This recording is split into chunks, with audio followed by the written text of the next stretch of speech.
On May 20, 1941, Germany launched Operation Mercury, the first strategic airborne invasion in military history, the assault on the Greek island of Crete.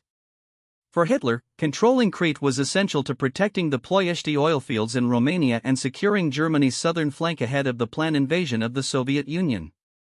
For the British, the island was a vital naval base from which they could strike at German shipping in the Mediterranean.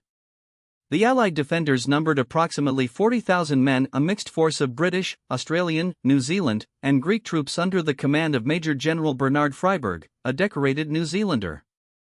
They were bolstered by intelligence from ultra-decryptions that provided detailed warnings of the German plans.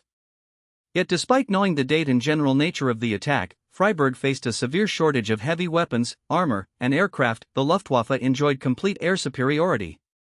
The German plan was revolutionary and risky. General Kurt Student, commander of the 11th Fliegerkorps, proposed capturing Crete entirely through airborne assault using paratroopers and glider-borne infantry, with seaborne reinforcements following. This was the first time an entire island would be conquered from the sky. The plan called for 4 main drop zones: Maleme airfield in the west, Kania and Suda Bay in the north, Rethymno in the center, and Heraklion in the east. The first wave would seize the airfields so that transport aircraft could land reinforcements. The operation was a gamble that depended on speed, surprise, and the element of shock. What the Germans did not anticipate was the ferocity of the resistance they would face. At 0715 hours on May 20th, the first wave of German paratroopers descended on Maleme and Kania. It was a disaster for the attackers. The Luftwaffe had failed to suppress the Allied anti-aircraft positions, and the green canopies of the parachutes made perfect targets. Many paratroopers were shot before they reached the ground. The Fallschirmjäger were trained to jump without their rifles strapped in a separate weapons canister, a tactical flaw that left them helplessly grabbing for their weapons under enemy fire. At Maleme, the German 1st Assault Regiment landed directly onto the positions of the New Zealand 22nd Battalion, who cut them down in droves. Near Kania, glider troops crashed into olive groves and were pinned down by machine gun fire.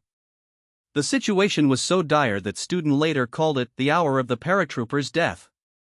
By noon, over half the German force was dead or wounded.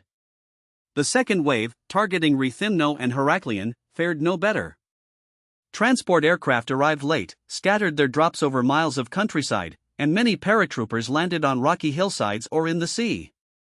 At Rethymno, the Australian 2 1st Battalion repelled repeated attacks with heavy losses. At Heraklion, the British 14th Infantry Brigade and Greek forces held the airfield firm. By nightfall on the first day, the invasion appeared to be failing. German casualties were estimated at 40% of the assault force. Student had committed his only reserve in the afternoon, and the outcome hung in the balance. But the critical error of the day was not German, it was Allied. The New Zealand commander at Maleme, Lieutenant Colonel Leslie Andrew, mistakenly believed his position was untenable and ordered a withdrawal from Hill 107, which overlooked the airfield. That decision would cost the Allies Crete. The withdrawal from Hill 107 proved catastrophic. During the night of May 20th to 21st, German troops occupied the high ground overlooking Maleme airfield. At dawn on the 21st, Luftwaffe transport planes began landing reinforcements on the beach adjacent to the airstrip, initially under sporadic artillery fire. By midday, the airfield was secure enough for Junkers Ju-52 transports to land troops directly on the runway. This allowed the Germans to fly in heavy weapons, mortars, and mountain artillery that the lightly armed paratroopers desperately needed. The tide of the battle turned decisively. Freyberg, still believing his code-breaking intelligence indicated a seaborne invasion rather than the airlift that was actually happening, hesitated to commit his reserves to recapturing Maleme. By the time he ordered a counterattack on May 22, it was too late, the German presence had grown too strong. Meanwhile, the Royal Navy fought a desperate series of engagements north of Crete against the German seaborne convoys. On the night of May 21 to 22, a British squadron intercepted a flotilla of kayaks escorted by Italian torpedo boats, sinking many and forcing the remainder to turn back. But the Luftwaffe's Stuka dive bombers retaliated fiercely, sinking the cruisers HMS Gloucester and HMS Fiji, along with several destroyers.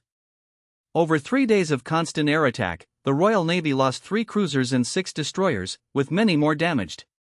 The punishing losses forced Admiral Cunningham to withdraw the fleet from Cretan waters, effectively abandoning the island's garrison to its fate. By May 25, the Germans controlled most of western Crete and were driving south towards Sfakia, the last evacuation port. The evacuation of Crete began on May 28 under constant air attack, using the small port of Sfakia on the south coast. Over the next 3 nights, the Royal Navy evacuated approximately 16,000 troops, leaving over 10,000 behind who were captured or fought on as guerrillas. Crete formally fell on June 1, 1941. The campaign cost the Allies roughly 4,000 killed, 2,000 wounded, and 12,000 captured. British naval losses were particularly severe, 2,000 sailors killed and 9 warships sunk. German casualties, though smaller in absolute terms, around 4,000 dead and 2,500 wounded, were proportionally devastating, particularly among the Fallschirmjäger. Over 200 Luftwaffe transport aircraft were destroyed. The battle had a profound strategic impact. Hitler was so shocked by the paratrooper casualties that he forbade any future large-scale airborne operations. "The day of the paratrooper is over," he declared, a decision that would cost Germany dearly during later campaigns where airborne troops could have been decisive. The Allies, by contrast, studied Crete carefully and incorporated its lessons into their own future airborne operations, including the Normandy landings.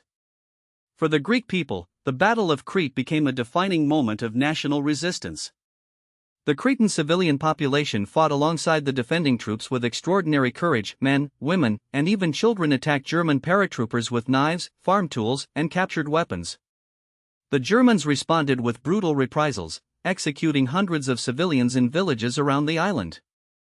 Crete remains the only battle in modern history where an entire island was conquered by airborne assault alone, a unique and bloody testament to the cost of daring military innovation.